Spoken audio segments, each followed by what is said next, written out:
Avez-vous déjà entendu parler de Dorama? Saviez-vous que ces dernières années, il a connu un énorme succès dans de nombreux pays du monde, attirant l'attention des jeunes et des adultes, dont beaucoup sont chrétiens, et causant ainsi beaucoup de controverses parmi les leaders religieux?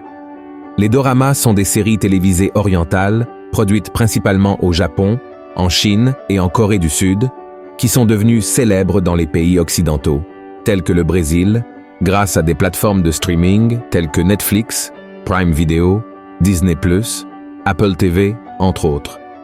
Mais pourquoi suscite-t-il autant de discussions parmi les religieux, alors que beaucoup d'entre eux regardent habituellement d'autres types de programmes et séries télévisées? Quelle est la différence entre eux et les doramas? Que véhiculent ou prêchent ces séries orientales qui soient si graves? Et finalement, est-ce un péché de regarder des doramas? Dans cette vidéo, je vais répondre à toutes ces questions et je vais également vous montrer une vidéo d'un pasteur brésilien qui a prêché contre les doramas à son église, affirmant notamment qu'il prêchait l'androgynie, c'est-à-dire le mélange de caractéristiques féminines et masculines en un seul être. Alors restez avec moi jusqu'à la fin car je vais donner mon opinion sur ce sujet, d'accord? Mais avant de commencer, je tiens à vous demander de vous abonner à ma chaîne, c'est très rapide. Cliquez sur le bouton s'abonner qui se trouve juste en dessous de la vidéo et activez la cloche de notification car je veux vous aider à comprendre la Bible de manière très simple. Maintenant, allons-y. Frères et sœurs, la première chose que nous devons comprendre est comment les doramas sont arrivés dans le monde et pourquoi ils rencontrent un tel succès. Le terme dorama vient du japonais drama et, contrairement aux séries américaines auxquelles nous sommes habitués, elles ont généralement une seule saison, avec un nombre défini d'épisodes qui racontent une histoire complète.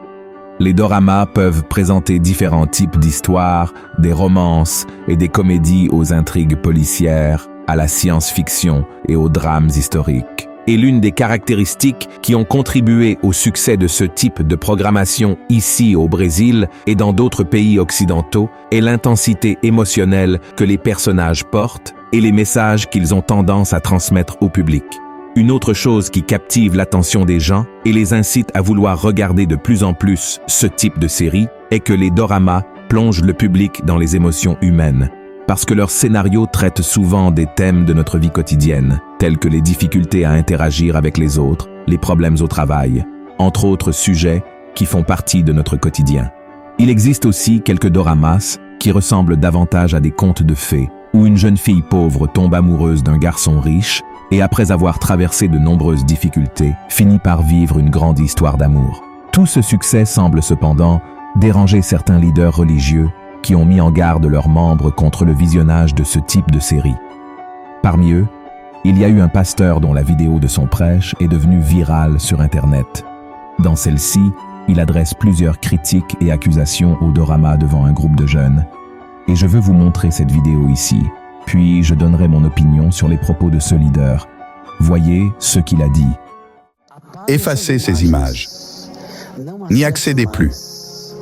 Ne faites plus le cœur du dorama.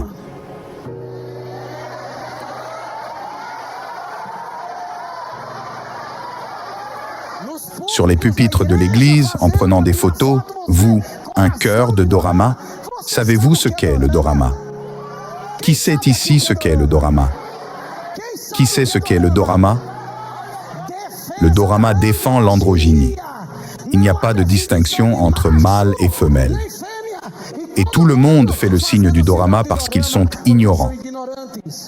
Jésus a dit cela. Alors vient Satan, le prince de ce monde. Et que dit-il?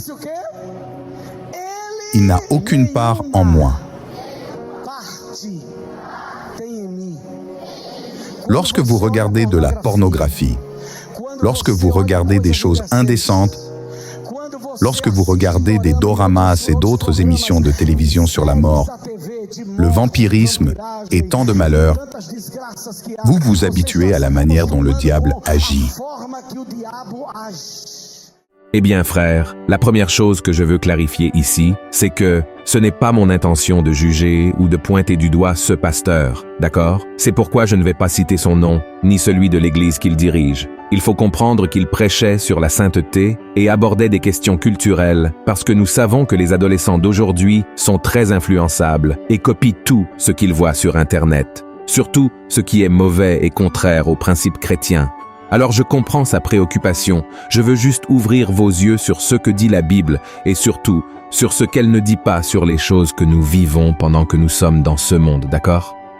Et la première chose qui attire mon attention dans cette vidéo, c'est que le pasteur demande aux jeunes de l'église de ne plus faire le signe du petit cœur du dorama avec les doigts lorsqu'ils prennent des photos, parce que ce geste pourrait signifier quelque chose de mauvais ou de pécheur. Mais, sincèrement frère, cela n'a aucun sens. Quelle est la différence entre ce geste avec les doigts et le cœur que nous avons l'habitude de faire avec les deux mains? Il n'y a aucune symbolique dans ce geste. C'est comme si vous faisiez un signe de pouce en l'air pour montrer que tout va bien, ou si vous exprimiez votre gratitude en joignant les paumes de vos mains devant votre visage, comme le font souvent les Japonais. Il n'y a aucun passage dans la Bible qui interdise aux chrétiens de faire un geste avec leurs mains. Ce qui importe bien sûr, c'est ce qui est dans votre cœur et le message que vous voulez transmettre avec ce geste. Et un autre point dans le discours du pasteur que nous devons examiner concerne la signification qu'il donne au mot dorama, qu'il dit être la défense de l'androgynie, comme je l'ai expliqué au début de cette vidéo, c'est-à-dire le mélange de caractéristiques féminines et masculines en un seul être, ou une manière de décrire quelque chose qui n'est ni masculin ni féminin. Mais frère, cela n'est pas non plus vrai. Comme nous l'avons vu, le terme dorama n'a rien à voir avec une figure sans sexe définie ou autre, il signifie simplement drame en japonais.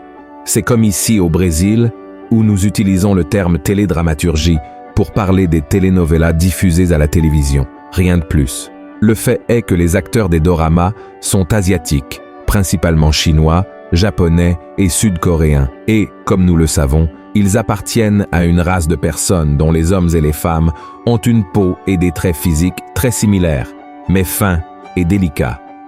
Cela ne signifie pas que les personnages sont androgynes, travestis ou autres, d'accord? C'est là que réside le danger. Sans le réaliser, ce pasteur a fait preuve de préjugés envers le peuple asiatique et a agi de manière contraire à la parole de Dieu, qui dit que, aux yeux du Seigneur, nous sommes tous égaux. J'espère qu'il a réfléchi à cela après que la vidéo ait été viralisée. Voyez ce que l'apôtre Pierre a dit. « En vérité, je reconnais que Dieu ne fait point exception de personne, mais qu'en toute nation, celui qui le craint et qui pratique la justice lui est agréable. Il a envoyé la parole aux fils d'Israël, en leur annonçant la paix par Jésus-Christ, qui est le Seigneur de tous. » Et un autre point que j'aimerais aborder concernant cette prédication est que le pasteur cite une prétendue parole de Jésus où le Seigneur aurait dit qu'il n'a aucune part avec ceux qui regardent de la pornographie, voient des choses indécentes, regardent des doramas et d'autres programmes et séries télévisées de mort, de vampires, car il s'habitue à la manière dont le diable agit. Frères, je comprends que la pornographie et d'autres contenus qui conduisent au péché peuvent vraiment éloigner la personne de Jésus. Et celui qui consomme ce type de contenu finit par perdre son intimité avec le Seigneur, car il est saint. Cependant, la grande majorité des doramas et de nombreux autres programmes de télévision disponibles n'ont rien de pécheur, contrairement à ceux qu'ils prêchent là. En fait, presque aucun des doramas que j'ai recherchés pour faire cette vidéo ne banalise la sexualité, n'encourage la méchanceté, l'usage de drogue, ne diminue la figure masculine ou ne vulgarise la femme. C'est quelque chose de très différent de ceux que nous avons vus dans la grande majorité des telenovelas brésiliennes et d'autres séries, par exemple. Cependant, il est nécessaire d'avoir discernement au moment de regarder un dorama ou tout autre type de série à la télévision. Comme l'a dit l'apôtre Paul, « Tout m'est permis, mais tout n'est pas utile. » Et il y a en effet des doramas qui prêchent la violence, la vengeance, l'adultère et d'autres sujets qui non seulement ne nous édifient pas, mais nous poussent aussi à pécher et nous éloignent de Dieu. Donc, en réponse à la question initiale, regarder des doramas n'est pas un péché, tant que ce qu'ils présentent ne vous mènent pas au péché, d'accord? Et une mise en garde que je tiens à vous donner est de faire attention à ceux que les histoires de certains de ces doramas ne vous illusionnent pas. Certains d'entre eux parlent d'amour qui semblent être des contes de fées et de romances qui semblent parfaits. Le problème est que cela n'existe pas dans la vie réelle. Nous avons tous, en tant qu'êtres humains, des failles, des défauts, et nous les apportons dans nos relations. Et lorsque nous idéalisons ces histoires pour nos relations amoureuses, nos mariages, nous pouvons rencontrer de sérieux problèmes. Il est donc nécessaire d'avoir beaucoup de sagesse et de discernement pour distinguer le vrai de l'illusion. D'accord? Une autre question est, Combien de temps par jour passez-vous à regarder ces doramas? Lorsque nous sommes intéressés par une série, il est normal de vouloir les regarder en marathon, n'est-ce pas? Cependant, cela peut être préjudiciable. Sans le réaliser, vous pourriez consacrer trop de temps à cela et négliger des choses importantes, telles que passer du temps avec votre famille, travailler, sortir avec des amis et surtout, avoir votre moment avec Dieu. Nous ne pouvons pas permettre que quoi que ce soit occupe la place qui revient au Seigneur dans notre vie, n'est-ce pas? Donc, frères et sœurs, contrairement à ce que prêchent beaucoup de dirigeants religieux, la Bible ne condamne pas le divertissement. Vous pouvez très bien vous amuser sans être influencé par les mauvaises choses de ce monde. Mais il faut rester vigilant en tout temps, car ces choses que nous pensons être inoffensives peuvent, petit à petit, nous refroidir spirituellement.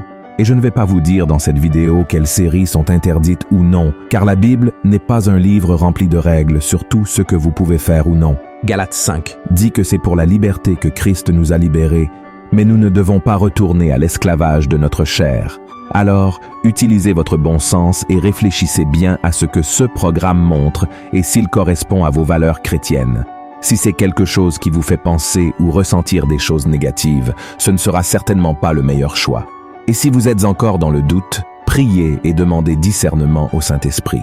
C'est comme choisir la nourriture que nous allons manger. Certaines sont bonnes pour la santé, d'autres semblent même bonnes à nos yeux, mais elles nous feront du mal. Si vous avez aimé ce message, cliquez sur « J'aime » et partagez-le avec vos amis et votre famille. Que Dieu vous bénisse puissamment et je vous attends dans la prochaine vidéo. Gros câlin.